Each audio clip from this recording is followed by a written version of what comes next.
I hate plan B. When you start doubting yourself, that's very dangerous. Because now what you're basically saying is that if my plan doesn't work, I have a fallback plan, I have a plan B. And that means that you start thinking about plan B, and every thought that you put into plan B, you're taking away now that thought and that energy from plan A. And it's very important to understand that we function better if there is no safety net, because plan B becomes a safety net. It says that if I fail, then I fall and I get picked up and I have something else there that will protect me.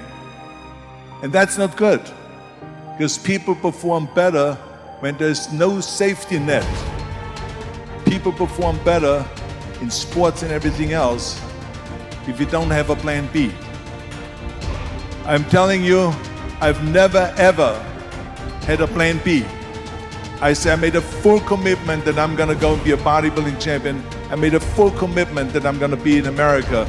I made a full commitment that I'm gonna get into show business and I'm going to be a leading man. No matter what it takes, I will do the work. I will do the work over and over and over until I get it. And the same was in politics and everything like that. So to me, it is very dangerous to have a plan B, because you're cutting yourself off from the chance of really succeeding. And the reason, one of the main reasons why people want to have a plan B is because they are worried about failing. What is if I fail, then I don't have anything else?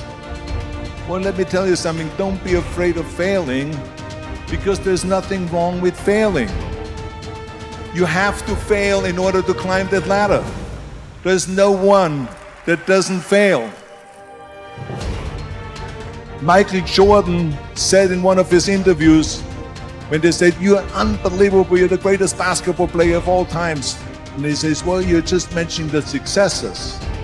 But he says, "For me to become the greatest basketball player, I missed 9,000 shots when I was playing basketball at the NBA games." So during these games that he was so successful, he missed 9,000 shots. Does it make him a failure? No. He's one of the greatest basketball players of all times, but he failed 9,000 times. Do you get it? We all fail. It's okay. What is not okay is that when you fail, you stay down. Whoever stays down is a loser. And winners will fail and get up. Fail and get up. Fail and get up. You always get up. That is a winner. That is a winner. I failed in bodybuilding. I lost bodybuilding competitions. I lost powerlifting competitions. I lost weightlifting competitions. I had movies that went in the toilet and that were terrible and got the worst reviews. And in politics, I remember I had many of the initiatives on the ballot, and we lost. My approval rating in California went down to 28%, and then it went back up again, and they won again the governorship. Hey, we all lose. We all have losses. This is okay, and this is why I say don't be worried about losing, because when you're afraid of losing, then you get frozen. You get stiff, you're not relaxed. You got to be, in order to perform well in anything, if it's in boxing or if it is on your job or with your thinking, is only happening when you relax. So relax. It's okay to fail. Let's just go all out and give it everything that you got. That's what it is all about. So don't be afraid to fail.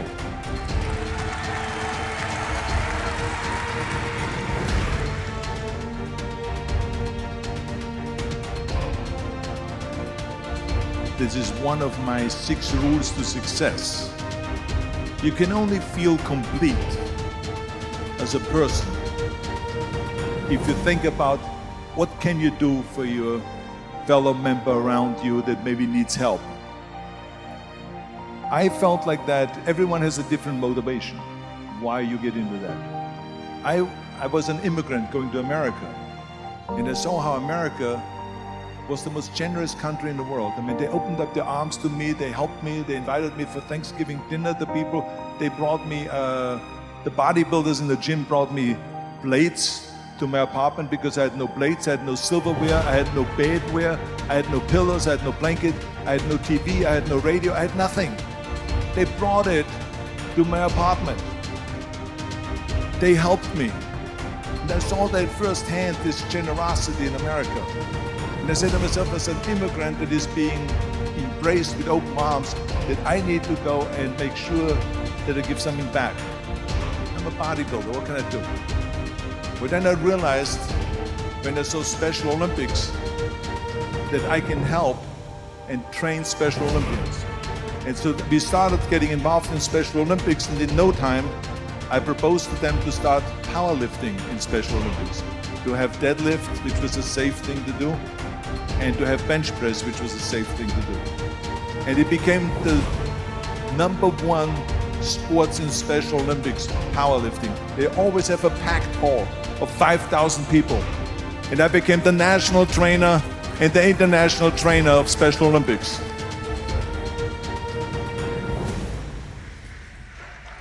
And I tell you, I felt so good. I felt better than winning a bodybuilding competition, going to one of their competitions and seeing 100 of those athletes from all over the world competing in powerlifting and being happy, and being included, and being felt that they're equal to all of us. I think that every day we are benefiting from someone helping us. That's why I said earlier, there's no such thing as a self-made man. I mean, when you think about it, you're born and you need your parents to raise you. You need your teachers to teach you. You need your coaches to do sports. And so when I think about back of the people that helped me, as a matter of fact, one person, where's my friend here, Albert Busek? Is he sitting here somewhere? The reason why I just wanted him to come out here to the front so you see him is because without Albert Busek, I would not have had the bodybuilding career. Stay right there, Albert, and look at this way so they can see your face. Exactly.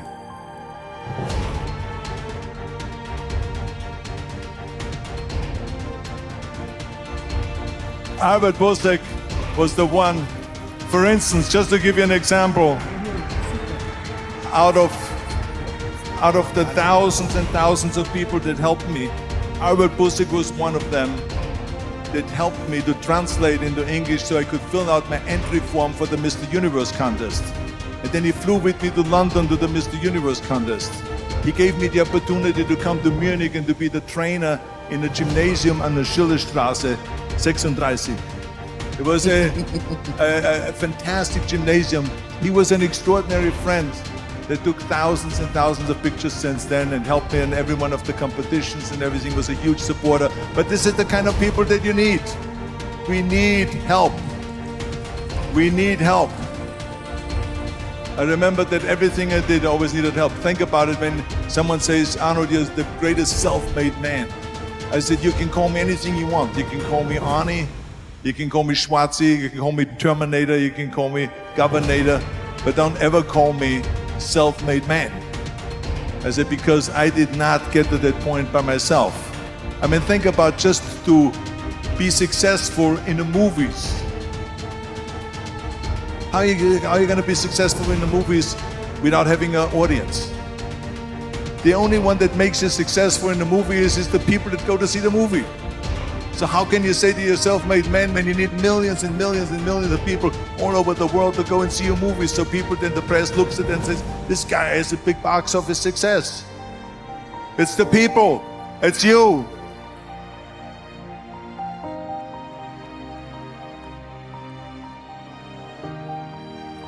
Imagine if Jürgen and I both think that we're self-made people and this hall right now is empty.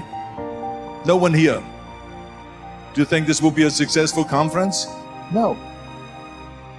Who makes it successful It's not him and me. We are just one little molecule that is added to the equation. But you are the ones that make this conference a successful conference. So thank you, all of you, for being here today. You are the ones that is making it big.